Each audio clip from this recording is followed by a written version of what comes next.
Maximise. जय हिंद दोस्तों, स्वागत है आपका अपने अपने एप्लीकेशन पे। कैसे हैं आप सभी? Dark theme sir.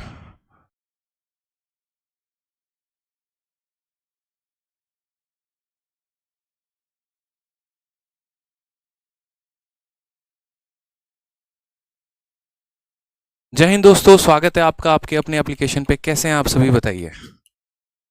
बढ़िया, मजे में है। चलिए, आज जो है हम एक नया टॉपिक स्टार्ट करने वाले हैं, वो है हमारा पाई चार्ट। और जैसा कि मैंने आपको कहा था कि बारग्राफ की क्लास नोट्स मैंने अपलोड करवा दी है, तो वो आप ज़रूर देख लेंगे। ठीक है, इसके अलावा बारग्राफ के क्वेश्चंस में जो जो गलतियां थी उनको रेक्टिफाई करवा के नई वाली शीट अपलोड करवा दी है। तो इससे क्या होगा, आप लोग को प्रॉब्लम नहीं आएगा। ठीक है, तो बारग्राफ के जितने भी एरर थे उनको ठीक करवा के नई शीट डलवा दी, फिर बारग्राफ के क्लास नोट्स भी डलवा दिए, और अब पाई चार्ट की भी शीट आप लोगों में डल गई है। ठीक है, चलिए, पाई चार्ट जब हम लोग पढ़ लेंगे तो फिर इसके बाद इसके क्लास नोट्स भी मैं आप लोगों के लिए अपलोड करवा दूंगा। गुड आफ्टरनून सभी को, गुड आफ्टरनून। कैसे हैं आप सभी, बताइए। बढ़िया है मेरे भाई, बढ़िया है। ठीक है, आप लोग बताइए, आप कैसे हैं?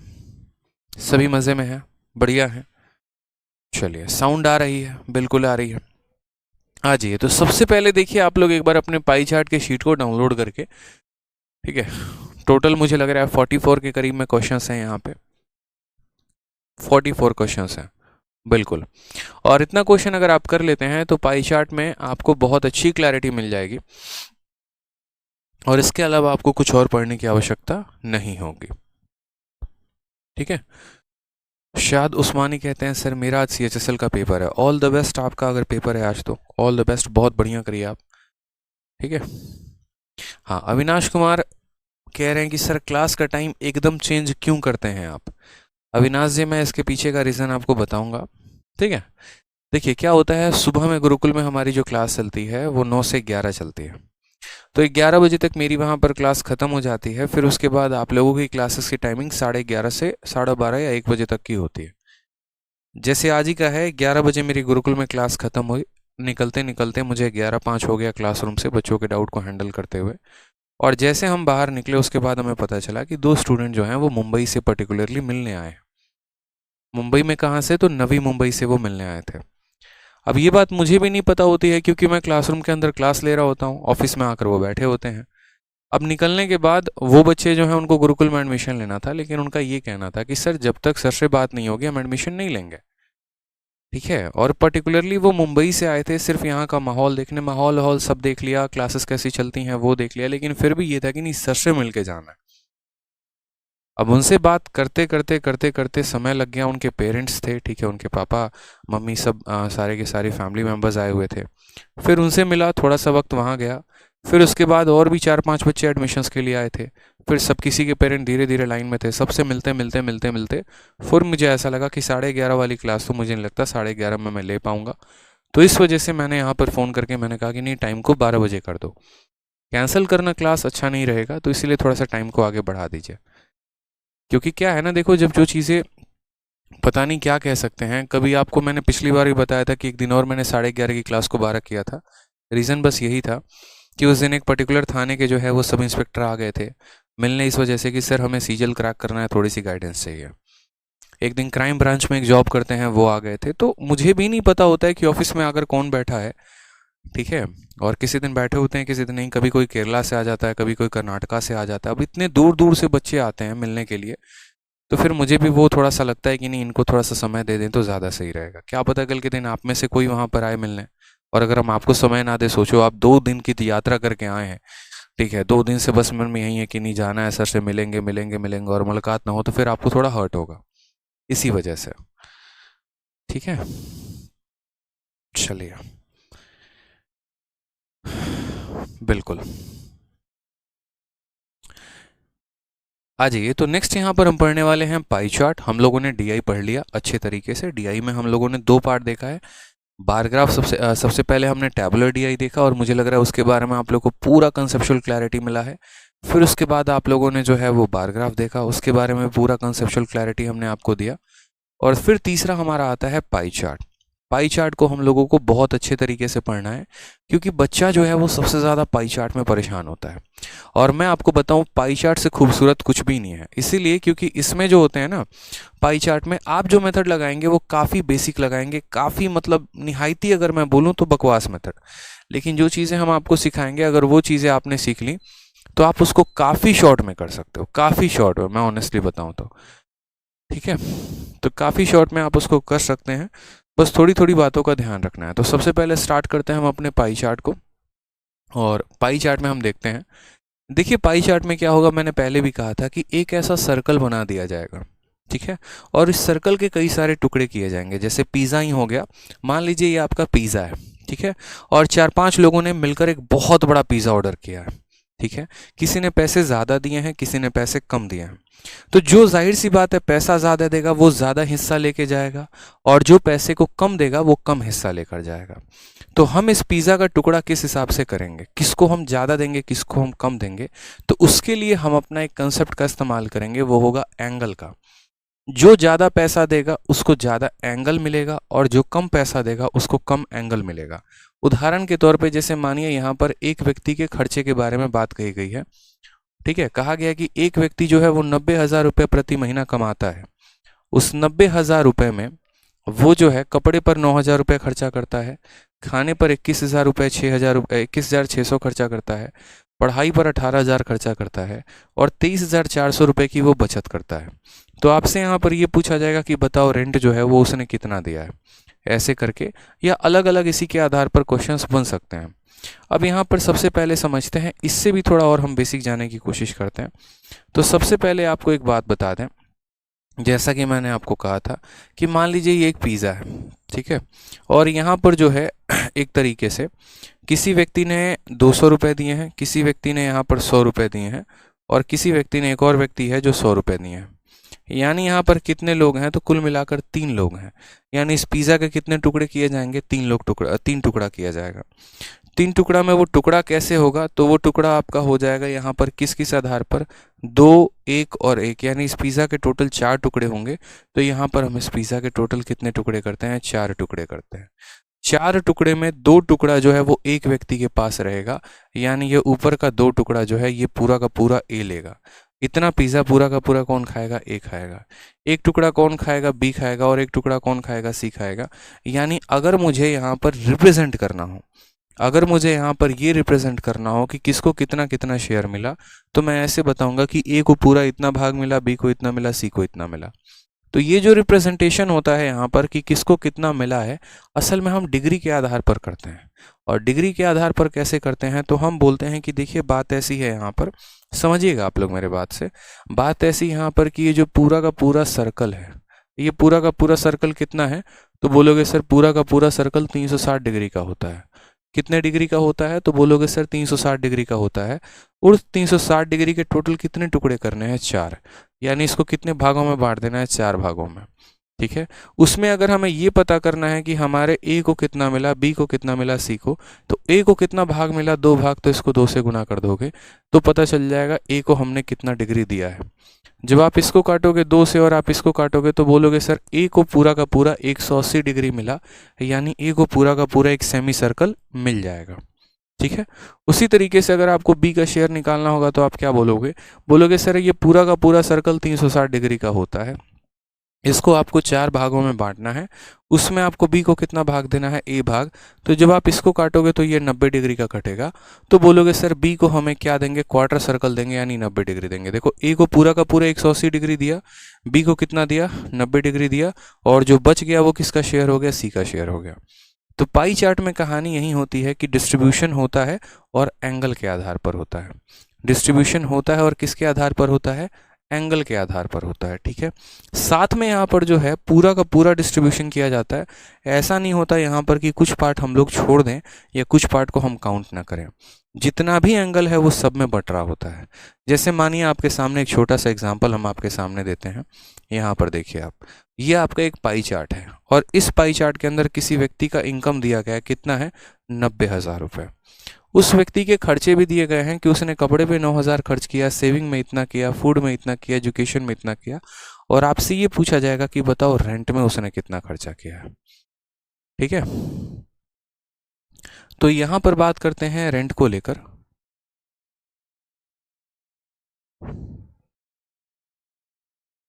तो यहाँ रेंट को कितना मिलेगा, तो सबसे पहले आपको क्या करना पड़ेगा, जो जो आपने खर्चा किया है आप उनको एक बार जोड़ दीजिए।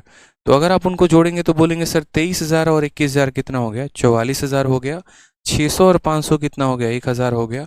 यानी इस दोनों को जोड़ेंगे तो कितना हो जाएगा, 45,000 हो जाएगा। 45,000 में 9,000 को जोड़ेंगे तो कितना होगा, 54,000। और 54,000 में 18,000 को जोड़ेंगे तो हमारा हो जाएगा 72,000। टोटल इनकम हमारा कितना है, तो 90,000 है। और 90,000 में हम जब 72,000 को घटा देंगे तो हमारे रेंट के लिए हमको कितना पैसा मिलेगा, तो 18,000 मिलेगा। यानी यहाँ पर पर्टिकुलरली अगर हम बात करें रेंट को लेकर, तो रेंट के लिए कितना पैसा मेरे भाई आ रहा है, तो 18,000 आ रहा है। क्लियर है ये बात यहाँ पे। तो हमें क्या करना होता है कि हमारा जो भी यहाँ पर इनकम है, हमारा जो भी यहाँ इनकम है, उस इनकम में से हम अपने सारे खर्चे को घटा देंगे तो हमारा क्या मिल जाएगा, तो हमारा यहाँ पर रेंट मिल जाएगा। ठीक है, यानी यहाँ पर इस पाई चार्ट के माध्यम से ये बताने की कोशिश किया जा रहा है कि असल में ये पूरा पैसा जो है वो किसी ना किसी रूप में बंट जाता है। कभी भी ऐसा नहीं होता कि यहाँ पर कोई एक पार्ट ऐसा हो जो किसी में ना बटे। सारा का सारा मेरे भाई यहाँ पर बटेगा ही बटेगा। इसी इनकम में से जो है 9,000 कपड़े पे जाएगा, इसी में से 23,400 सेविंग में जाएगा, इसी में से 21,600 जाएगा, इसी में से 18,000 जाएगा, और जो बच जाएगा वो किस में जाएगा, किराया में। यानी एक भी रुपया ऐसा नहीं होगा जो यहाँ पर शेष बच जाए, ऐसा नहीं है। सारा डिस्ट्रीब्यूशन होता है और वो इन आधार में होता है। अगर कल के दिन हमें बताना हो एंगल में तो हम वो भी बताएंगे, उसके लिए परेशान नहीं होना है। जैसे यहाँ पर देखिए, पहले नीतीश कुमार कहते हैं सर वीओडी बैच से सीजल क्रैक हो जाएगा। मेरे भाई ऑल इंडिया रैंकर बन चुके हैं आपके वीओडी बैच से। अगर आपने आदर्श कुमार का इंटरव्यू नहीं देखा है तो आदर्श का इंटरव्यू देख लीजिए। All India rank 1 GSO category में है, और ऑल इंडिया रैंक पूरे सीजीएल में 2020 सीजीएल में ऑल इंडिया रैंक अभी उनका 14 है। और वो किस बैच के स्टूडेंट हैं, तो आपके रिकॉर्डेड बैच के स्टूडेंट हैं। ठीक है, तो यहाँ सीजीएल में बच्चों के ऑल इंडिया रैंक आ रहे हैं आपके रिकॉर्डेड बैच से, आप तो फिर भी ये पूछ रहे हो कि सीजीएल क्रैक हो जाएगा। ठीक है, आ जाइए नेक्स्ट देखिए। जैसे तो पहला एग्जाम्पल क्या बोला गया है, तो यहाँ पर सवाल में कहा गया है कि saving is what percent of total income. अब जैसे मानिए कि एक हमारे पास पाई चार्ट है, इस पाई चार्ट में ये कहा गया है कि देखो ये पूरा 100% का मान होता है। असल में जब आप कोई भी एक पाई चार्ट ड्रॉ करते हैं तो पाई चार्ट को दो चीज़ों में कहा जाता है। अगर आप इसको डिग्री में लिखेंगे तो ये 360 डिग्री के बराबर होगा, और अगर आप इसको प्रतिशत में लिखेंगे तो ये 100% के बराबर होगा। इसीलिए ऐसा भी कहा जाता है कि 100% बराबर 360 डिग्री।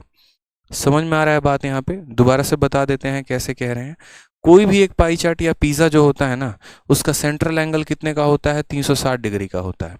और परसेंटेज में ये अपने आप में पूरा है। ऐसा तो है नहीं कि ये सर्कल यहाँ से ऐसा कट गया और थोड़ा कम बता रहा है, नहीं।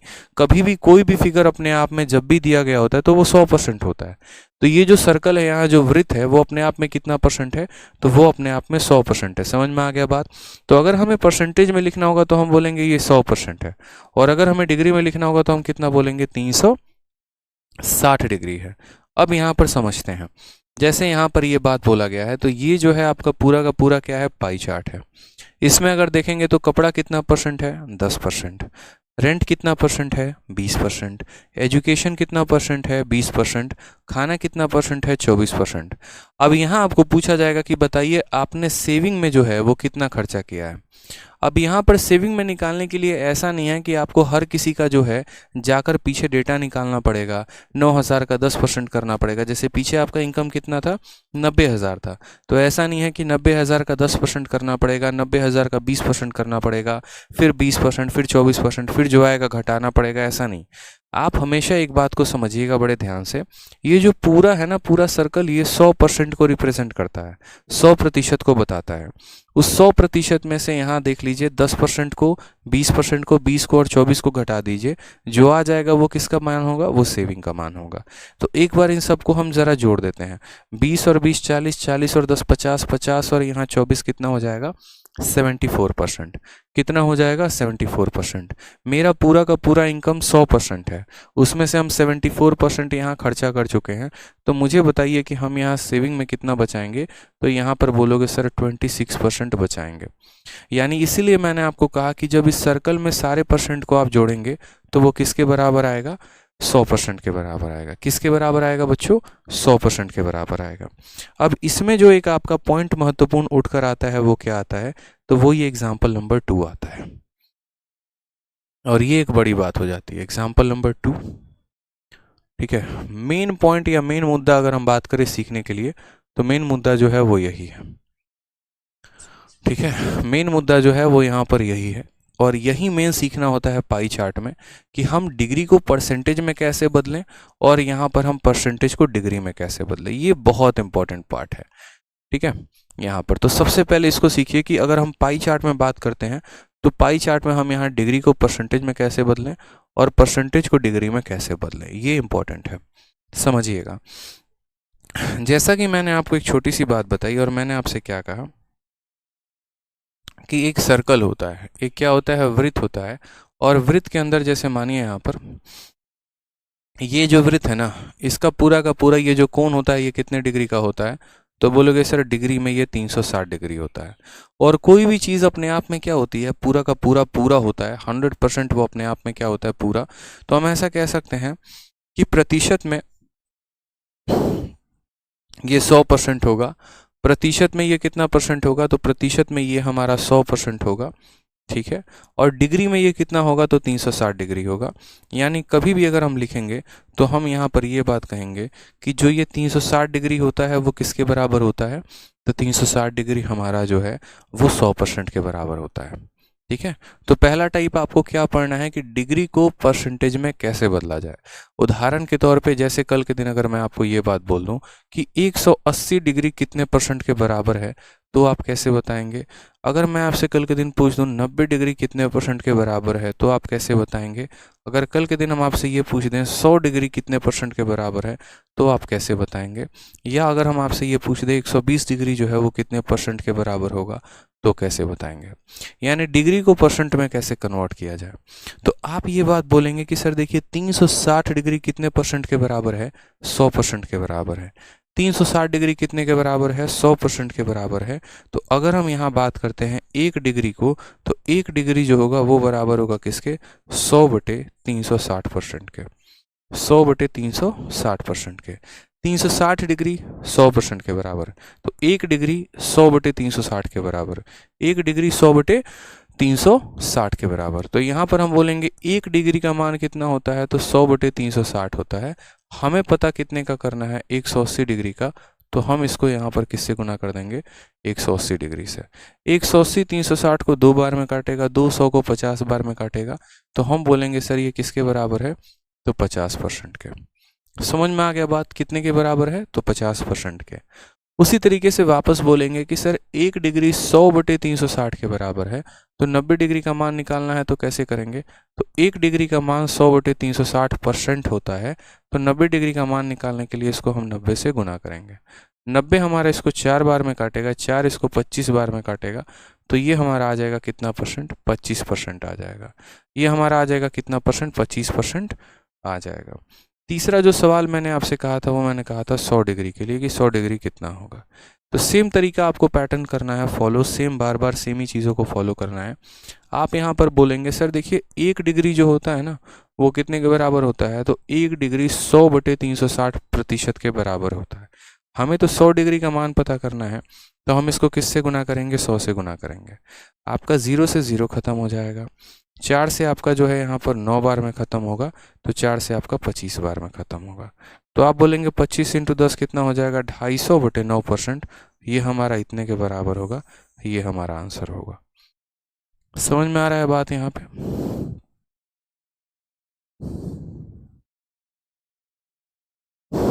कोई परेशानी की बात है? तो ये हम सीखेंगे यहाँ पर कि हमें जो है डिग्री को कैसे बदलना है परसेंटेज में। तो हमने ये देखा कि देखो इतना डिग्री इतने परसेंट के बराबर होता है, तो 1 डिग्री हमारा इतने परसेंट के बराबर। तो अगर हमें 180 डिग्री का मान बताना है तो कैसे बताएंगे, 90 डिग्री का मान बताना है तो परसेंटेज में कैसे बताएंगे, हमें 100 डिग्री का मान बताना है तो परसेंटेज में कैसे बताएंगे। ठीक है, अब मान लीजिए कि ये चीज़ें हमारी ख़त्म हो गई, तो उसके बाद हमारा जो दूसरा एग्जाम्पल आता है वो कैसे आता है, परसेंटेज को डिग्री में कैसे बदलें, परसेंटेज को डिग्री में कैसे बदलें। ठीक है। अब परसेंटेज को डिग्री में बदलने के लिए यहाँ पर हमें छोटी सी बात को सीखना होगा, और वो सेम हमारा यही लाइन है, यही रामबाण है, यही हमें बताएगा। जैसे मानिए आप बोलेंगे कि सर देखो जो 100% होता है ना बच्चे, वो कितना होता है, तो 100% जो होता है वो हमारा 360 डिग्री के बराबर हमेशा कहा गया है। ठीक है, हमेशा कहा गया है 100% किसके बराबर, 360 डिग्री के बराबर। हाँ, साहिल कुमार कहते हैं सर 360 कहाँ से आया है।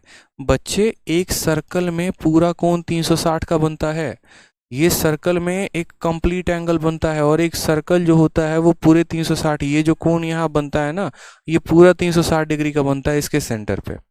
ये जो सर्कल के अंदर कोण बनता है ये पूरा का पूरा 360 डिग्री का बनता है, और जो ये परसेंटेज बयान करता है ये पूरा का पूरा 100% करता है। समझे? तो वही बात यहाँ पर कहा गया है। ठीक है, अब मुझे किसको बदलना है बच्चे, तो मुझे यहाँ पर प्रतिशत को बदलना है डिग्री में। तो हमने आपसे ये बात कहा, जैसे मान लीजिए मैं आपसे ये बात पूछूं कल के दिन कि बताइए मुझे 25% कितने डिग्री के बराबर होगा। दूसरा सवाल हम आपसे ये बोले बताइए 20% कितने डिग्री के बराबर होगा। तीसरा सवाल मैं आपसे ये पूछ दूं बताइए 10% कितने डिग्री के बराबर होगा। तो आप इसको डिग्री में कैसे बताएंगे, आप इसको डिग्री में कैसे बताएंगे, तो ये बात ज़रा समझिएगा गौर से यहाँ पे। तो इसके लिए आप ये बात बोलेंगे कि सर देखिए आप इस बात को समझिएगा, हमारा 100% 360 डिग्री के बराबर, तो हमारा 1% किसके बराबर होगा, तो बोलेंगे सर 360 बटे में 100 के, 360 बटे में 100 डिग्री के, तो 1% हमारा इतने के बराबर। तो 25% के लिए क्या करेंगे, तो इसी में 25 का गुना लगा देंगे, यानी हम बोलेंगे 1% का मान 360 बटे 100 होता है, हमें तो 25 का निकालना है, तो हम 25 से गुना करेंगे। 25 इसको 4 बार में काटेगा, 4 इसको 90 बार में काटेगा, तो 25% का मतलब कितना डिग्री होता है बच्चों, 90 डिग्री होता है। क्लियर है ये बात यहाँ पे, 25% का कितना होता है, 90 डिग्री होता है। आ जाइए, सेम तरीके से 20% को बताना है, तो आप क्या बोलेंगे, आप बोलेंगे सर देखो जो 360 डिग्री होती है ये कितने का मान होता है, तो 360 डिग्री हमारा 100% का मान होता है, हमें कितने परसेंट का निकालना है, 20% का, तो हम इसको 20% से गुना कर देंगे। 20 से जब आप इसको काटेंगे तो 5 बार में कटेगा, और 5 से काटेंगे तो आप इसको 72 बार में कटेगा, तो बोलेंगे सर कितना डिग्री आ गया, तो 72 डिग्री आ गया, यानी 72 डिग्री जो आएगा वो हमारा क्या आ जाएगा, करेक्ट आंसर। तीसरा वाला सवाल जैसे मानो 10% का बताना है, तो आप बोलोगे सर देखो बात ऐसी है जो 360 डिग्री है वो कितने का मान है, तो 100% का मान है, और हमको कितने का पता करना है, 10% का, तो हम किससे गुना करेंगे, 10% से गुना करेंगे। एक जीरो से एक जीरो खत्म, एक जीरो से एक जीरो खत्म, यानी बोलेंगे सर 36 डिग्री जो आएगा वो करेक्ट आंसर आएगा। तो इस आधार पर बच्चे हमेशा आंसर दिया जाता है, आपको जितने परसेंट का पता करना होता है उसको आप गुना करके पता करते हैं। ठीक है, ध्यान रहेगा आपको कि कैसे आपने डिग्री से परसेंटेज में कवर अप किया है और कैसे आपने परसेंटेज से डिग्री में कवर अप किया है। अब इसी आधार पर आपके क्वेश्चंस पेपर में पूछे जाते हैं, और आपको यहाँ पर एक बड़ा प्यारा सा कॉम्बिनेशन लेके चलना है, आपको कंफ्यूज नहीं रहना है। डिग्री को परसेंटेज में और परसेंटेज को डिग्री में आपस में नहीं मिला देंगे, दोनों चीज़ें अलग हैं, दोनों का जो कॉम्बिनेशन है वो आपको अलग रखना है। जैसे यहाँ पर आप एक क्वेश्चन को पढ़ा होगा आपने, तो इस सवाल में आपको ये दिया गया है, समझिएगा बड़े ध्यान से। इस सवाल में यहाँ पर ये दिया गया है ठीक है, कि amount spend on food is what percent more than amount spend on education. ठीक है, जैसे ये सवाल है यहाँ पर ना, और इस सवाल के आधार पर ये दिया गया, देखिए ये आपका पूरा का पूरा डीआई है। ठीक है, और यहाँ पर जो है ना सेम ये वाला क्वेश्चन, ये मान लीजिए एक डीआई आपको दे दिया गया। ठीक है, और इस डीआई में आपसे क्वेश्चन क्या बोला गया, तो इस डीआई में आपसे बोला गया अमाउंट स्पेंड ऑन फूड, यानी जितना पैसा आपने खाने में खर्चा किया है, is what percentage more than amount spend on education. खाने पर जो खर्चा हुआ है वो एजुकेशन पर जो खर्चा है उससे कितना परसेंट ज़्यादा है। कभी भी आप एक बात को मेरे हमेशा ध्यान रखिएगा, अगर आप मेरे कंसेप्ट को जानते हैं तो आप उसके आधार पर बता पाएंगे। और वो कंसेप्ट पता है क्या होता है, मैंने आपसे हमेशा एक बात बोला है कि देखो कौन किससे कितना परसेंट ज़्यादा है, या कौन किससे कितना परसेंट कम है, या कौन किसका कितना परसेंट है, इन सभी बातों को बताने के लिए हमेशा उन दो लोगों का जो है वो रेशियो चाहिए होता है। वो जो रेशियो है ना, ज़रूरी नहीं है कि आप उसको परसेंटेज में रखो, या ज़रूरी नहीं है डिग्री में रखो। अगर आप यहाँ पर गौर से देखोगे, और यहाँ पर आपको किसके किसके साथ कंपेयर करना है, आपको यहाँ फूड का कंपैरिजन करना है, और वो किसके साथ करना है, तो एजुकेशन के साथ करना है। आपको जो है वो फूड का कंपैरिजन करना है, और फूड का कंपैरिजन किसके साथ करना है? एजुकेशन के साथ। अब यहीं पर जो मास्टर स्ट्रोक है वो समझना है आपको यहाँ पे, ठीक है। बहुत बच्चे ये सोचते हैं ना कि यार हम परसेंटेज से कंपैरिजन कर लेंगे ना तो मामला ख़राब हो जाएगा, हमको डिग्री से करना चाहिए। बहुत ये सोचते हैं नहीं डिग्री से कर लेंगे तो मामला ख़राब हो जाएगा, तो ऐसा नहीं है। यहाँ पर छोटी छोटी बातों को समझना पड़ेगा, ठीक है। और यहाँ पर ये देखना पड़ेगा कि हाँ कौन किससे कितना परसेंट ज़्यादा है, कौन किससे कितना परसेंट कम है, ये हम कैसे निकालेंगे। तो सबसे पहले हम आपको बताएंगे कि देखो दोनों, आप दुनिया के कोई भी मेथड निकाल लो, आंसर तो एक ही आएगा, लेकिन वो कैसे आएगा वो हम देखते हैं। जैसे बोला गया है कि आपने खाने में जो खर्चा किया है, ठीक है, आपने खाने में, जैसे मैं आपको एक डीआई बताता हूँ, समझिएगा मेरी ध्यान से। एक मैं आपको एक डीआई दे रहा हूँ, ठीक है। यहाँ पर आपसे बोला गया कि खाने में जो खर्चा है वो कितना परसेंट ज़्यादा है। तो सबसे पहले आप ऐसे समझिए, यहाँ पर लिखिए आप फूड, ठीक है। और फिर उसके बाद आप इसका रेशियो किसके साथ लेंगे? तो फूड का रेशियो आप एजुकेशन के साथ लेंगे। फूड का रेशियो आप किसके साथ लेंगे? तो एजुकेशन का लेंगे, ठीक है। आप मुझे बताइए आपने खाने में कितना खर्चा किया है? तो 24% किया है, तो आप यहाँ पर 24% लिखिए। उसके बाद आपने एजुकेशन में कितना खर्चा किया है, ठीक है, तो आपने यहाँ एजुकेशन में कितना खर्चा किया है? तो आप बोलेंगे 20% है, ठीक है। कितना परसेंट है? तो 20% है। अब आपको क्या करना है? तो मैंने हमेशा कहा है, जैसे आप ऐसे समझ लो, ठीक है, कि ये हमारा ए है और ये हमारा बी है, और ये हमसे कहा गया है, ठीक है, ये हमसे कहा गया है जो फूड है वो कितना परसेंट ज़्यादा है एजुकेशन से। तो हमसे ये कहा गया है जो ए है वो बी से कितना परसेंट ज़्यादा है, ए जो है वो बी से कितना परसेंट ज़्यादा है। कभी भी ऐसा सवाल, ए का इनकम जैसे मानो बोल दिया जाए 24 रुपये, बी का इनकम 20 रुपये, तो ए बी से कितना परसेंट ज़्यादा है कैसे पता करते हो? इन दो लोगों का रेशियो लेते हो, 4 से काटोगे 6 बार में, 4 से काटोगे 5 बार में, तो आप बोलोगे सर देखो ये 6 है और ये 5 है, यानी कितना ज़्यादा है? 1 ज़्यादा है। और कितने के ऊपर है? तो बोलोगे सर 1 ज़्यादा है 5 के ऊपर, तो 1/5 इंटू 100% हमारा आएगा, यानी हम बोलेंगे सर ये 20% ज़्यादा है। कितना परसेंट ज़्यादा है सर? 20% ज़्यादा है। यानी असल में जो ये खाना है ना, ये पढ़ाई से 20% ज़्यादा है। आप ऐसे भी देख लेते कि 20 का 10% 2 होता है, और 20 का 20% 4 होता है, और ये इससे 4 यूनिट ज़्यादा है। इस आधार पर आप बता पाते। पहला पॉइंट तो। दूसरा पॉइंट, अगर मान लीजिए कि कोई बच्चा परसेंटेज से परसेंटेज का कंपैरिजन नहीं करना चाहता, वो पहले ये बताना चाहता है कि यहाँ 24% दिया गया है, ठीक है, लेकिन ये यहाँ पर कितना डिग्री है हमको ये बताओ, फिर ये कितना डिग्री है वो बताओ, हम फिर डिग्री से कंपेयर करेंगे। तो कोई बात नहीं, उसको डिग्री से भी कंपेयर करने दो, ठीक है।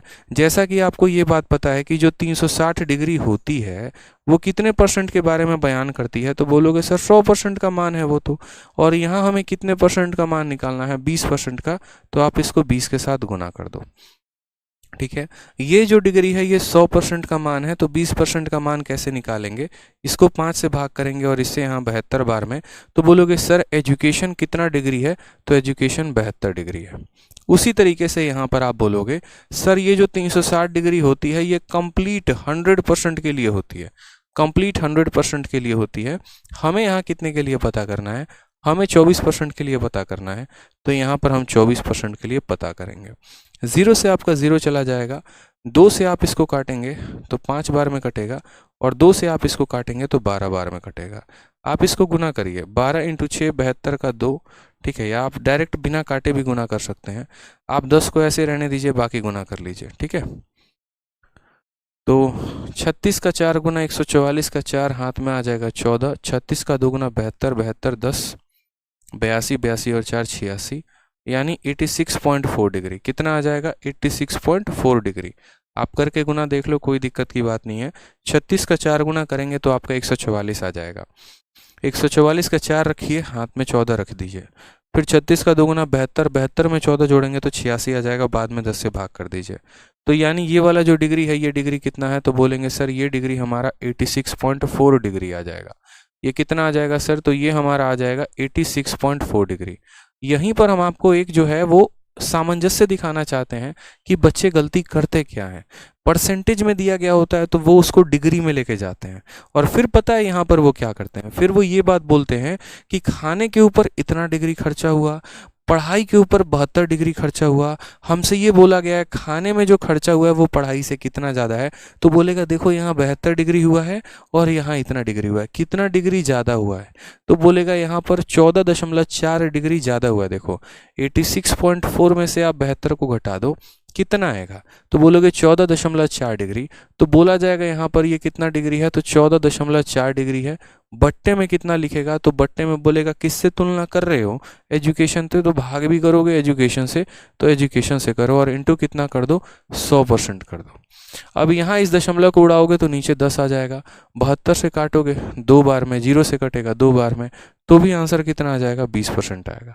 तो वही बात हम कह रहे हैं कि ज़रूरी नहीं है पाई चार्ट में कि जब दो लोगों की तुलना की जाए तो उनको डिग्री में कन्वर्ट करके ही किया जा सके, आप उनकी तुलना परसेंटेज के आधार पर भी कर सकते हैं, ठीक है। और अगर आप उनको डिग्री में भी लेके आ जाते हैं ना, तो डिग्री में भी आप उनका रेशियो लेकर जो है वो कन्वर्जन बता सकते हैं। जैसे आप यहाँ पर ये बात बोलते हैं कि सर ये हमारा फूड था और ये हमारा एजुकेशन था। खाने की अगर हम बात करें तो खाना हमारा कितना डिग्री था, 86.4, और यहाँ पर बात करें एजुकेशन का तो ये कितना था मेरे भाई डिग्री में, तो ये हमारा 72 था, ठीक है। अगर हम इनका रेशियो लेते हैं तो सबसे पहले रेशियो लेने के लिए 10 से गुना करना पड़ेगा, क्यों, क्योंकि इसके पास दशमलव है। 10 से गुना करेंगे तो ये 864 हो जाएगा और 10 से गुना करेंगे तो 720 हो जाएगा। फिर 12 से काटिए तो 12 का 7 गुना 84, 12 का 2 गुना 24, 12 से ये हमारा 60 बार में कटेगा, फिर 12 से 6 बार में कटेगा, 12 से 5 बार में कटेगा, तो वापस से फूड का और एक्सपेंडिचर का जो रेशियो आ गया वो कितना आ गया, 6:5, और परसेंटेज भी लिया था तब भी रेशियो कितना था, 6:5। तो यही बात हम आपको समझाना चाहते हैं कि जैसे यहाँ पर जो ये फूड है और यहाँ पर ये जो एजुकेशन है, अगर आप इनका परसेंटेज में रेशियो देखोगे तो भी रेशियो 6 और 5 का आएगा, अगर आप इनके डिग्री का रेशियो देखोगे तो भी 6:5 आएगा, और अगर आप इनके ओरिजिनल वैल्यू को देखोगे तो भी रेशियो 6 और 5 ही आएगा। यानी पाई चार्ट में कभी भी अगर दो डेटा को कंपेयर करना होता है तो आप दोनों डेटा में, जैसे मानिए कभी भी ऐसा बोल दे, जैसे मानिए हो सकता है यहाँ पर ऐसा बोल देता है एजुकेशन में 1000 रुपये खर्चा हुआ और फूड में 1200 रुपये खर्चा हुआ, तो बताओ कितना परसेंट ज़्यादा हुआ, तो आप उनके पैसे का अनुपात लेके परसेंटेज बता देते हैं।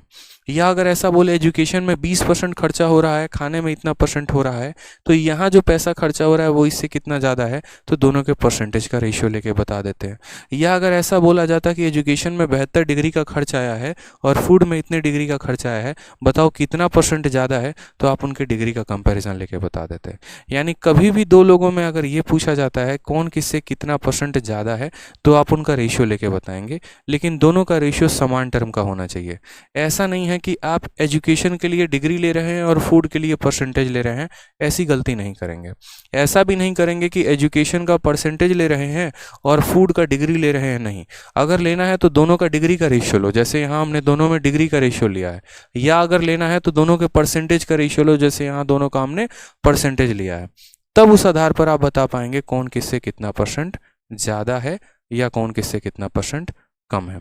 ये मास्टर स्ट्रोक होता है पूरा का पूरा किसका, तो पूरा का पूरा पाई चार्ट का। जैसे यहाँ से हम सवालों को शुरू करते हैं, आपके शीट में पहला क्वेश्चन नंबर 1 से लेकर 5 तक दिया गया है, उस आधार पर क्वेश्चन पूछे गए हैं।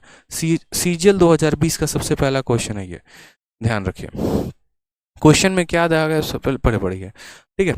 कभी भी मेरे भाई यहाँ पर समझिएगा, तो 3 चीज़ें मैंने कही है, डीआई को सॉल्व करने के लिए 3 चीज़ों का जो है वो ज़रूरी होता है।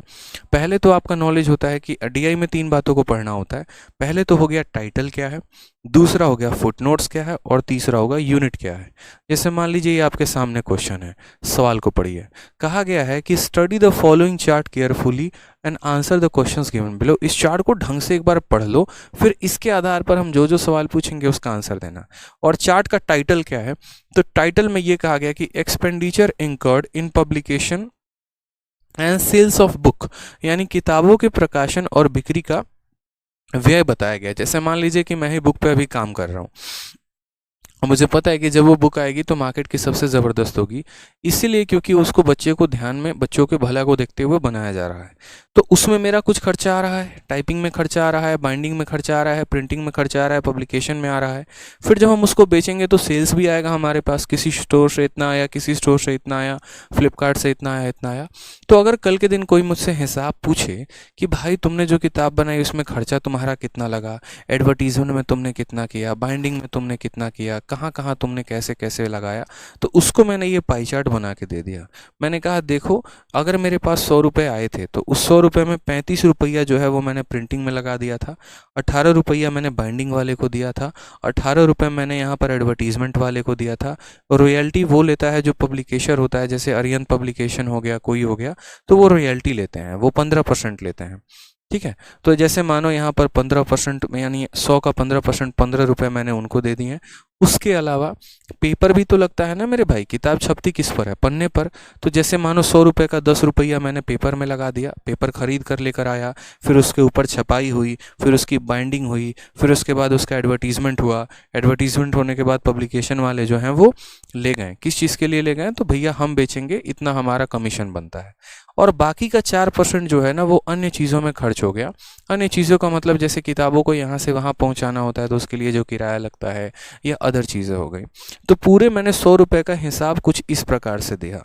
ठीक है, जिसका परसेंटेज ज़्यादा होता है उसका शेयर भी आप देखेंगे ज़्यादा होगा, यानी उसकी डिग्री ज़्यादा होगी।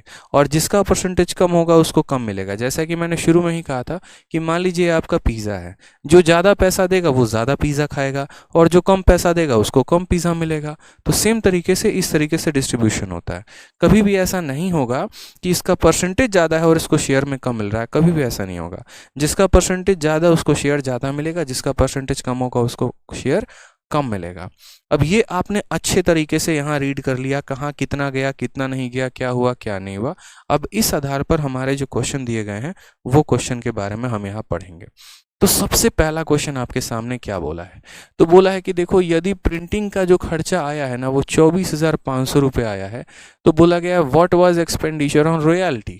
तो रॉयल्टी वाला कितना ले गया, यानी अगर तुम जो है छपाई किए तो छपाई का खर्चा 24,500 है, तो रॉयल्टी को कितना देना पड़ेगा तुम्हें, यानी जो पब्लिकेशन वाले ले गए रॉयल्टी के नाम पे वो कितना लेगा यहाँ पर, ये मुझे बताओ। तो हमने कहा देखो, सबसे पहले पता है पूरे अरिथमेटिक में मैं एक ही बात आप लोग को सिखाते रहेगा कि ये बात देखना कि आपको दिया क्या है और आपको पता क्या करना है। फिर से बोल रहा हूँ, दिया क्या है और पता क्या करना है। यानी यहाँ पर 24,500 रुपये दिया गया है। ये 24,500 रुपये क्या है? तो आप बोलोगे सर ये 24,500 है ना, ये प्रिंटिंग का खर्चा है। और यहाँ प्रिंटिंग का खर्चा कितना है? 35% है। यानी असल में ये कितने परसेंट का मान है? तो 35% का मान है। ठीक है, और हमसे पूछा क्या है? रॉयल्टी। और रॉयल्टी कितना परसेंट है? तो रॉयल्टी हमारा 15% है, यानी हमसे 15% का मान पूछा है। समझ में आ गया बात यहाँ पे? तो 35% का मान दिया गया है और 15% का मान हमसे पूछा गया है।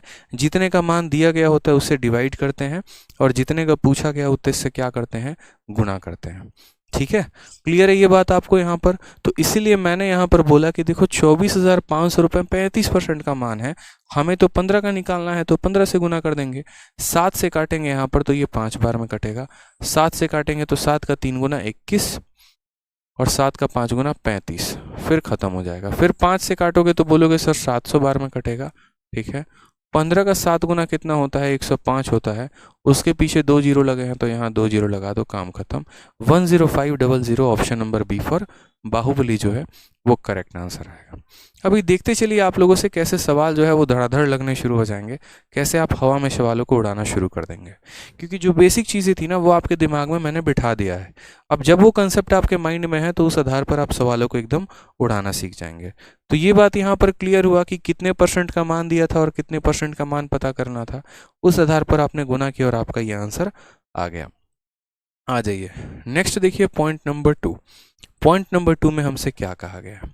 पॉइंट नंबर 2 को ज़रा समझिएगा। तो यहाँ पर ये बात बोला गया है, the central angle of sector of printing expenditure is how much percent larger than angle of sector of advertisement expenditure. ठीक है, समझे बात? सवाल में बोला गया है कि मुद्रण व्यय के क्षेत्र का केंद्रीय कोण विज्ञापन व्यय के केंद्रीय कोण से कितना बड़ा है। कितना प्रतिशत बड़ा है ये नहीं बोला गया है, कोण कितना बड़ा है ये पूछा गया है।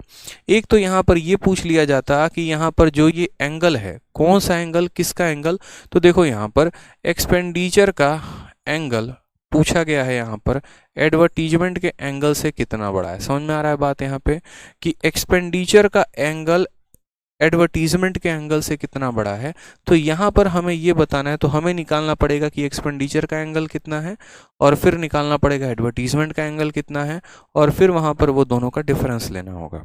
ठीक है, अगर यहाँ पर हमसे ये पूछ लेता ना बच्चे कि एक्सपेंडिचर का एंगल कितना परसेंट ज़्यादा है हमारे एडवर्टीजमेंट के एंगल के, तो हम बिना एंगल निकाले भी आंसर दे सकते थे, क्योंकि जब सवाल में परसेंटेज पूछा जाता है ना तो हम डायरेक्ट रेशियो से आंसर दे सकते हैं, लेकिन हमारे ऑप्शन परसेंटेज में नहीं है, हमारे ऑप्शन डिग्री में है। तो इसका मतलब पता है क्या है, इसका मतलब हमारा यहाँ पर ये भी है कि जो हमारा एक्सपेंडिचर है, जो हमारा प्रिंटिंग का एक्सपेंडिचर है, ये जो प्रिंटिंग का है, हमको इसको भी एंगल में बताना होगा और उसके बाद हमें इसको भी एंगल में बताना होगा और फिर बताना होगा इसका एंगल इससे कितना ज़्यादा है। एक तो ये तरीका, और नहीं तो दूसरा तरीका जो स्मार्ट अप्रोच होगा वो ये होगा कि आप ये देखो तो यहाँ कितना परसेंट खर्चा किया जा रहा है 35% और यहाँ कितना किया जा रहा है 18%, यानी ये कितना परसेंट ज़्यादा है तो 17%। 17% एंगल में कितना होगा ना वो बता दो, वहीं आपका आंसर आ जाएगा। ठीक है, मैं आपको दोनों मेथड बताता हूँ, आप परेशान मत हो, मेरे शब्दों पे ना आ जाए, आप यहाँ पर जो है सवालों को देखें। तो सबसे पहले हम आपके साथ डिस्कस करते हैं मेथड नंबर 1। ठीक है, हमें बस यहाँ पर ये जो कीवर्ड है ना हमें उस पर फोकस करना है। हमें यहाँ पर देखना है कि प्रिंटिंग का एंगल, ठीक है, एडवर्टीजमेंट के एंगल से कितना ज़्यादा है। तो हर किसी के लिए एंगल निकालते हैं। आप मुझे बताइए प्रिंटिंग का एंगल आप कैसे निकालेंगे। तो आप यहाँ पर मुझे एक बात बोलेंगे कि सर देखिए हमें परसेंट निकालना है। ठीक है, तो हम डिग्री को ऊपर रखेंगे, परसेंट निकालना है तो डिग्री को ऊपर रखो, एकदम शॉर्ट ट्रिक बताते चलेंगे। डिग्री को ऊपर रख दिया और ये कितने परसेंट का मान है तो बोलोगे 100% का। कितने का निकालना है 35 का। देखो अगर परसेंटेज निकालना है ना, समझ में आ रहा है बात, अगर डेटा परसेंट में दिया है, ठीक है, या ऐसे समझ लो कि आप निकालना क्या चाहते हो, आप डिग्री निकालना चाहते हो तो आप डिग्री को ऊपर रखोगे। ठीक है, आप किसको रखोगे ऊपर, डिग्री को रखोगे। डिग्री निकालना है तो यहाँ पर डिग्री रहेगा, परसेंट निकालना है तो यहाँ पर परसेंट रहेगा। आपने 0 से इसको 0 खत्म कर दिया, 5 से आपने 2 बार में काटा, 5 से आपने 7 बार में काटा, 2 से आपने 18 बार में काटा। ठीक है, और 18 का 7 गुना कितना हो गया तो यहाँ पर 126 डिग्री आ गया। तो आप क्या बोलोगे, बोलोगे सर प्रिंटिंग जो है वो प्रिंटिंग असल में डिग्री में कितना है, तो प्रिंटिंग जो है वो हमारा 126 डिग्री है, हम ये बोल देंगे। प्रिंटिंग को हम डिग्री में लेकर आ रहे हैं, प्रिंटिंग को हम किस में लेकर आ रहे हैं, तो प्रिंटिंग को हम डिग्री में लेकर आ रहे हैं। और डिग्री में जब हम इसको लेकर आए तो कितना डिग्री हो गया, तो हमने कहा सर ये 126 डिग्री हो गया। उसी तरीके से आप एडवर्टीजमेंट को देखिए कि एडवर्टीजमेंट डिग्री में कितना होगा।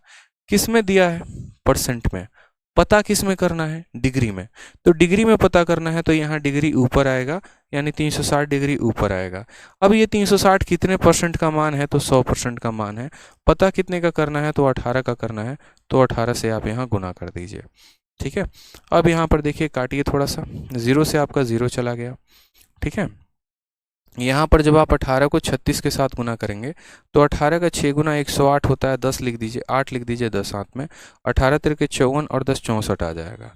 और बाद में 10 से भाग कर देंगे तो 64.8 डिग्री आ जाएगा। तो आप बोलेंगे सर देखो प्रिंटिंग वाला कितना डिग्री था 126 और एडवर्टीजमेंट कितना डिग्री था 64.8। कहा गया था ये वाला जो है वो इससे कितना डिग्री ज़्यादा है। जैसे मेरी उम्र 15 साल है, आपकी उम्र 10 साल है, तो मैं आपसे कितना बड़ा हूँ, तो 5 साल बड़ा हूँ। तो वही बात है। तो आप बोलोगे सर यहाँ पर देखेंगे तो 126 डिग्री वो थे और ये कितने हैं, तो यहाँ पर 64.8 डिग्री हैं, इन दोनों का अंतर। बहुत बच्चों को माइनस करने में भी दिक्कत होती है। तो देखो यहाँ दशमलव के बाद अगर 8 है ना, तो यहाँ भी दशमलव लगाओ और उसके बाद 0 लिखो, दशमलव लगाकर 0 लिखो, फिर घटाओ, तो ये 0 नहीं बन जाएगा। अब इसके साथ ही एक उधारी ले लेगा और अपने आप में 10 बन जाएगा। तो 10 में से यहाँ पर जो है किसको घटाते हैं, 10 में से 8 घटाओगे तो 2 आ जाएगा। जब इसने अपना 1 इसको दे दिया है तो इसके पास 5 बचेगा, 5 में से 4 चला जाएगा तो 1 आ जाएगा। ठीक है, और 12 में से 6 चला जाएगा तो 6 आ जाएगा। तो बोलोगे सर 61.2 डिग्री। 61.2 डिग्री का मतलब क्या होगा, आपका आंसर नंबर ए आएगा। ये इस सवाल को बनाने का पहला मेथड था। ये इस सवाल को बनाने का क्या था, पहला मेथड था कि आपने यहाँ पर क्या कर दिया, तो आपने यहाँ पर सबसे पहले इसको डिग्री में बनाया और फिर उसके बाद यहाँ पर इसको डिग्री में बनाया और फिर तब आपने दोनों का जो है वो कंपैरिजन करके या दोनों का जो है यहाँ पर आपने डिफरेंस निकाला।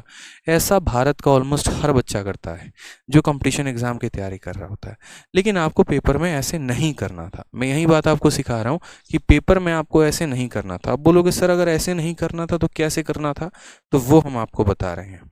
जैसे समझिएगा आप मेरी बात को। आपको पता है क्या पूछा गया था क्वेश्चन में? आपसे ये पूछा गया था, जरा गौर से देखिएगा, आपसे यहाँ पर ये पूछा गया था कि देखो प्रिंटिंग में जो भी डिग्री है और एडवर्टीजमेंट में जो भी डिग्री है, तो ये प्रिंटिंग वाला कितना डिग्री ज़्यादा है। आप बोलोगे सर प्रिंटिंग वाला 35% का शेयर लेके बैठा है और एडवर्टीजमेंट वाला 18% का शेयर लेके बैठा है। तो हम ये देख लेते हैं ना यहाँ पर कि प्रिंटिंग 35% है और एडवर्टीजमेंट कितना परसेंट है, 18, यानी ये इससे कितना परसेंट ज़्यादा है, तो 17%। यानी यही 17% को तो हमें डिग्री में बताना है, यही 17% को तो हमें डिग्री में बताना है। समझ में आ गया? तो हम बोलेंगे हमें निकालना क्या है, डिग्री। तो सबसे ऊपर रखेंगे क्या, डिग्री को रखेंगे। ये कितने परसेंट का मान है, तो ये हमारा 100% का मान है। और हमें कितने परसेंट का मान निकालना है, तो हमें 17% का मान निकालना है। तो इसको हम 17% के साथ हम गुना करेंगे। 0 से हमारा 0 चला जाएगा। 17 का 6 गुना कितना होता है, 102, यहाँ 2 आ गया, ठीक है। 10 हाथ में, 17 3 51, 10 61 और फिर उसको 10 से भाग कर दो, 61.2 डिग्री। Option number A. ये हमारा स्मार्ट अप्रोच है, ये हमारा स्मार्ट अप्रोच है। हम सीधा इस आधार पर आंसर बताएंगे। हम ऐसा नहीं करेंगे कि प्रिंटिंग के लिए अलग डिग्री निकाल रहे हैं, एडवर्टीजमेंट के लिए अलग डिग्री निकाल रहे हैं और फिर उस डिग्री को इस डिग्री के साथ घटा रहे हैं। नहीं करेंगे ऐसा।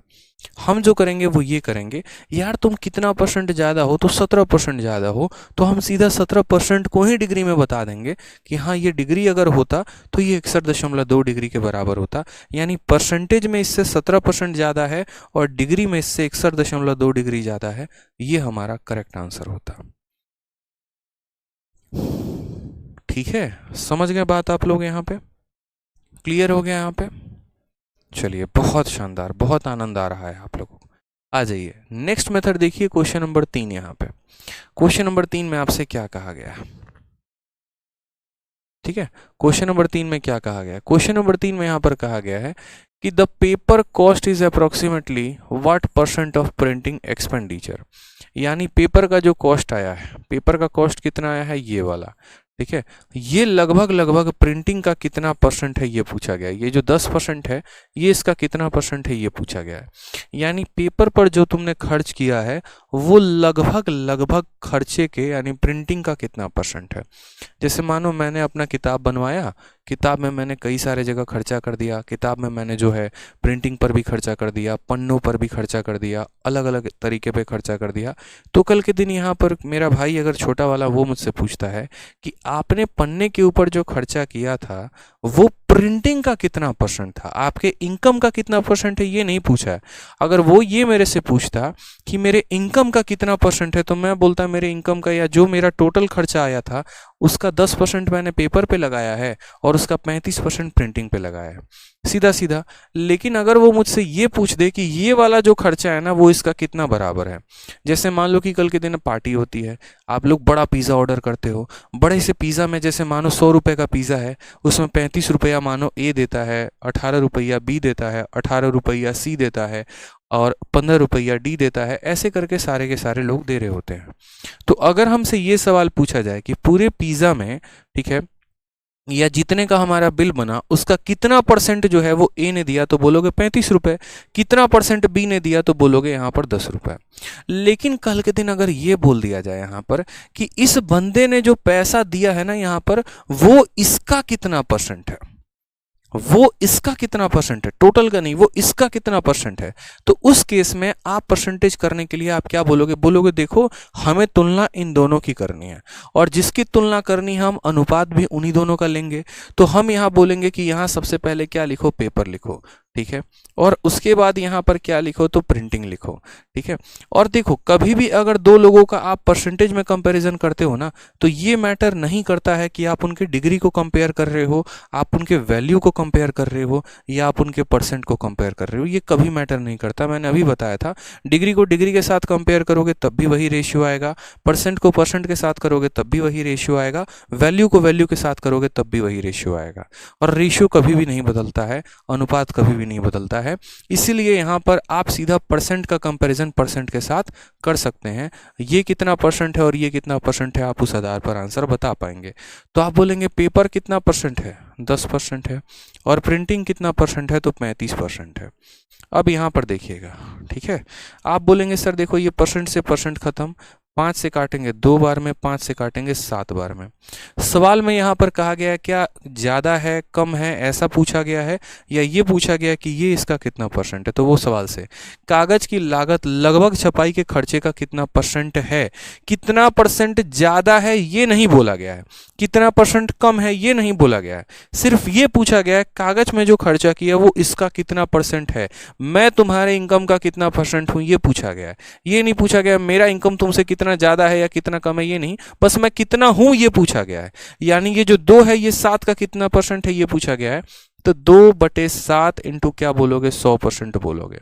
अब अगर परसेंटेज पढ़ा होगा ढंग से तो वहाँ मैंने बताया था, और वहाँ मैंने क्या बताया था, तो वहाँ मैंने अच्छे से बताया था कि 1/7 को जब हम 100 के साथ गुना करते हैं तो ये बराबर आता है परसेंटेज में 14 सही 2/7 के, जिसको हम यहाँ पर ये भी लिख सकते हैं 14.28%। कितना लिख सकते हैं, 14.28% लिख सकते हैं, ठीक है। समस्या की बात कोई यहाँ पे तो नहीं। तो 1/7 को कितना लिख सकते हैं, 14.28%। तो आज हम 1/7 का हम दोगुना कर दिए हैं, तो हमको इस परसेंटेज का भी दोगुना करना होगा। यानी 14 का दोगुना कितना हो जाएगा, 28 हो जाएगा, और 28 का दोगुना कितना हो जाएगा, 56, यानी 28.56%।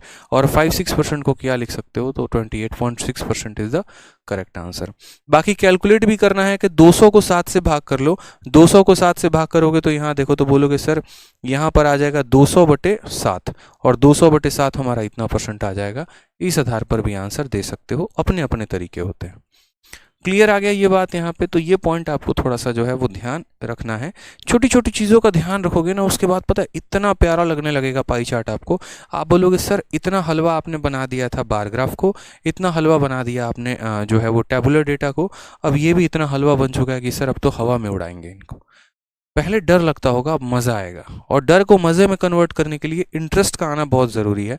वो इंटरेस्ट आप लोग डेवलप करिए, ठीक है। समझ चीज़ें आ जाती हैं ना, तो डर जो है वो सबसे बड़ी ताकत बन जाती है। अगर डर समझ में नहीं आया तो फिर डर हमेशा डर ही रहता है। आ जाओ, गणित के साथ दिक्कत ही तो यही है, समझ में आ जाता है तो फिर तो आदमी सोचता है और बनाए और बनाए और बनाए, और समझ में नहीं आता है तो जो बनने वाले सवाल होते हैं हम उनको भी छोड़ के आगे बढ़ते हैं। तो ऐसा नहीं करना है। आज ये जैसे क्वेश्चन नंबर 4 देखिए, बोला गया है इफ अदर एक्सपेंडिचर इज 8000, ठीक है, then binding expenditure is how much more than royalty, ठीक है। बताया गया है, देखो अदर जो है यहाँ पर अदर, इस अदर का मान पैसे में दिया गया है, और अदर का मान कितना दिया गया है, तो बोला गया है ये अदर का मान हमारा 8000 है। कितना है हमारा, 8000 है। और हमसे कहा गया है बाइंडिंग में जो खर्चा आएगा ना वो कितना ज़्यादा होगा, किससे, रॉयल्टी से। बाइंडिंग में जो खर्चा आएगा वो कितना रुपए ज़्यादा होगा, परसेंटेज नहीं बोला कि बाइंडिंग का जो खर्चा है वो कितना परसेंट ज़्यादा है, ये नहीं बोला है, सिर्फ ये बोला है बाइंडिंग में जो खर्चा है वो रॉयल्टी से कितना ज़्यादा है, कितने रुपए ज़्यादा है। बाइंडिंग का खर्चा रॉयल्टी से कितने रुपए ज़्यादा है, क्योंकि हमारे ऑप्शन में रुपए ही दिया गया है। हमारे ऑप्शन में क्या दिया गया है, रुपए, तो हम आंसर भी किस में बताएंगे, रुपए में। अगर प्रतिशत में दिया गया होता तो प्रतिशत में बताते हैं। तो हमें यहाँ पर इस बात को समझना है। हम पहले देखते हैं बाइंडिंग। बाइंडिंग कितना परसेंट, 18%, और रॉयल्टी कितना परसेंट, 15%। तो ये जो बाइंडिंग है ये इससे कितना परसेंट ज़्यादा है, तो बोलोगे सर 3% ज़्यादा है। समझ में आ रहा है बात यहाँ पे, ये 18% है और ये 15% है, तो बाइंडिंग कितना परसेंट ज़्यादा है, 3% ज़्यादा है। सवाल में यहाँ पर जो है देखो दिया क्या है, पता क्या करना है। मैं हमेशा यही बात कहता हूँ, दिया क्या है पता क्या करना है। तो दिया गया है 8000 रुपये। ये 8000 रुपये किसका मान है, तो बोलोगे सर ये 8000 रुपये जो है वो हमारा 4% का मान है। सर कितने परसेंट का मान है, 4% का। और हमें कितना परसेंट का मान पता करना है, तो हमें 3% का मान पता करना है। यानी हम यहाँ पर बताएंगे 3% का मान कितना है। 4 से सीधा काटेंगे 2000 बार में, और 2000 को 3 से गुना कर देंगे, 6000 आ जाएगा। Option number D for Devasena बताएंगे, बात खत्म।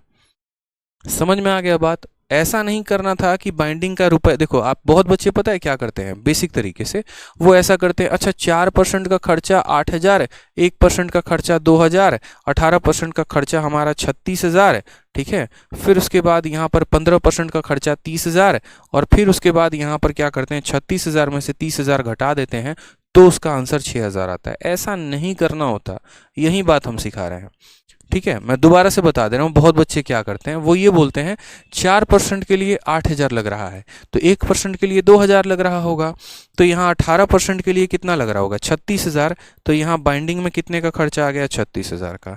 1% का मान अगर 2000 है, तो 15% का मान कितना होगा, तो 30,000। तो मुझे यहाँ बताओ 36,000 30,000 से कितना ज़्यादा है, तो 6000, तो आंसर 6000 आ गया। लेकिन वापस से कह रहा हूँ, ऐसा नहीं करना होता, इंडिविजुअल मान नहीं निकालने होते, ठीक है। अलग अलग मान नहीं निकालने होते हैं, इकट्ठा आप आंसर बता सकते हैं। आप सीधा बोलिए ना कि देखिए ये 18% है और ये 15% है, तो कितना परसेंट ज़्यादा है, 3% ज़्यादा है। तो आप बोलोगे सर ये जो 8000 है ये कितने का मान है, 4% का, और निकालना कितने का है, 3% का, तो आंसर कितना आ गया, 6000। सभी के आंसर्स मैं देख पा रहा हूँ, किरण हो गए, अभी सिंह, मेघा भारती, सभी के आंसर्स आ रहे हैं। बताओ मज़ा आ रहा है, एक बार कमेंट बॉक्स में समझ में आ रहा है कि नहीं आ रहा है, बताइए। क्लैरिटी मिल रही है या नहीं मिल रही है, बताइए।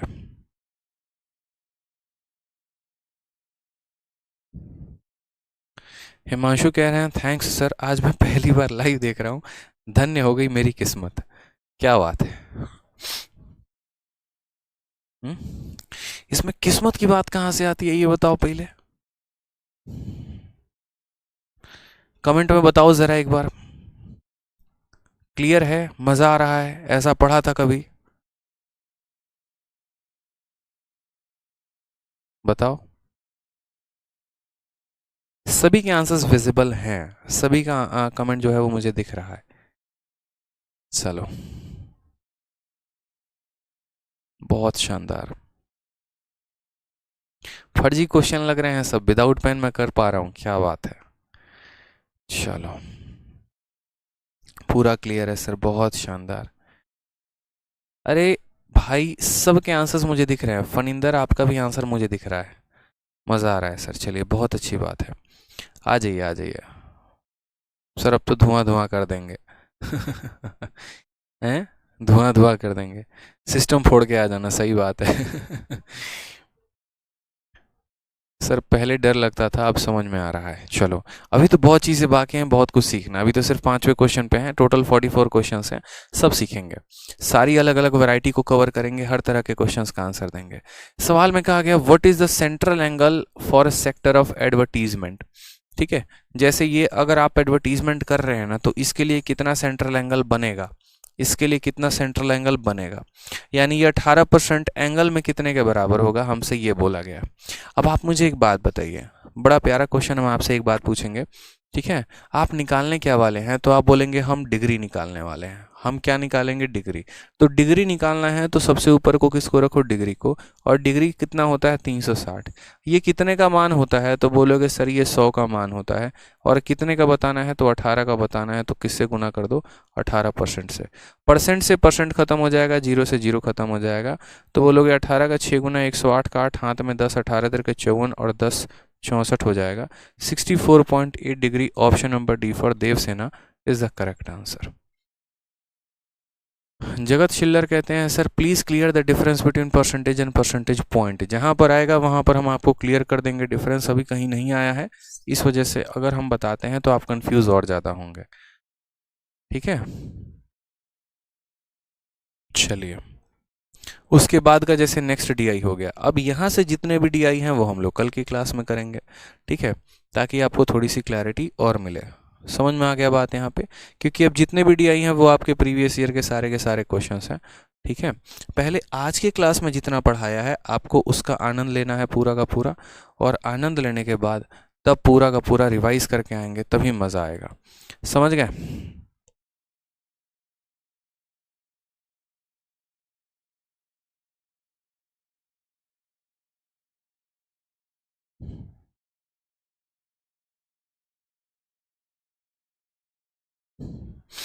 तो आज हमने जितना पढ़ाया उतना काफ़ी है आज के लिए, ठीक है। इतना आप रिवाइज कर आएंगे अच्छे से जितना हमने करा दिया है, ताकि अगले क्लास में जो हम लोग बहुत बढ़िया तरीके से और हम क्वेश्चंस पे क्वेश्चंस लगा सकें।